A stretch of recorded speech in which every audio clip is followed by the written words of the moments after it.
નમસ્કાર મિત્રો, મારી યુટ્યુબ ચેનલમાં ફરી એકવાર આપનું હૃદયપૂર્વક સ્વાગત છે। શ્રાવણ મહિનાના ઉપવાસની અંદર આ વસ્તુ તમે ભૂલથી પણ ના ખાતા, નહીં તો અનેક પ્રકારની બીમારીઓના ભોગ બની શકશો।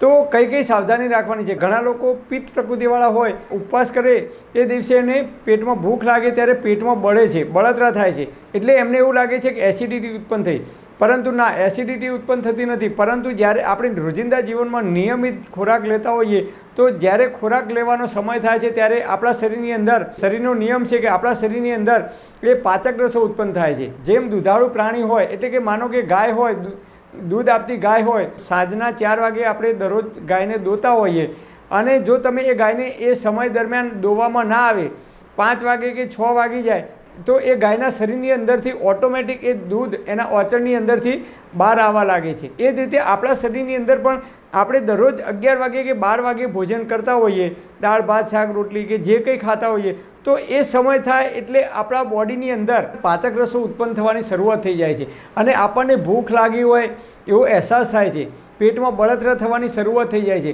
તો ઘણીવાર લોકો ઉપવાસ કર્યો હોય અને પેટમાં બળતરા થાય ત્યારે ઘણા લોકો શું ખાય છે, ઘણા લોકો લચ્છી પીવે છે। એકલી લચ્છી નથી પીતા, પણ લચ્છી વિથ આઈસ્ક્રીમ ખાય છે।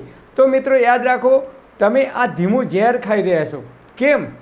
તો આઈસ્ક્રીમ અને લચ્છીને બનાવવા માટે એની અંદર અમુક પ્રકારના પ્રિઝર્વેટિવ નાખવામાં આવે છે, એને લાંબો ટાઈમ સાચવવા માટે પણ એની અંદર અમુક પ્રકારના કેમિકલનો ઉપયોગ કરવામાં આવે છે।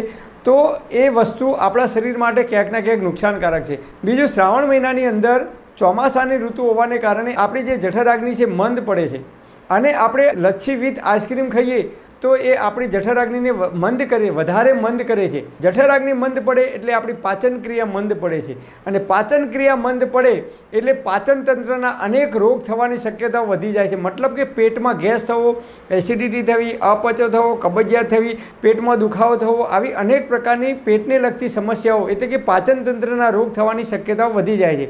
એટલે મહેરબાની કરીને જો તમે ઉપવાસ કરતા હોય અને પેટમાં બળતરા થાય તો તમારે ગાયનું દૂધ હોય તો એ અતિ ઉત્તમ છે।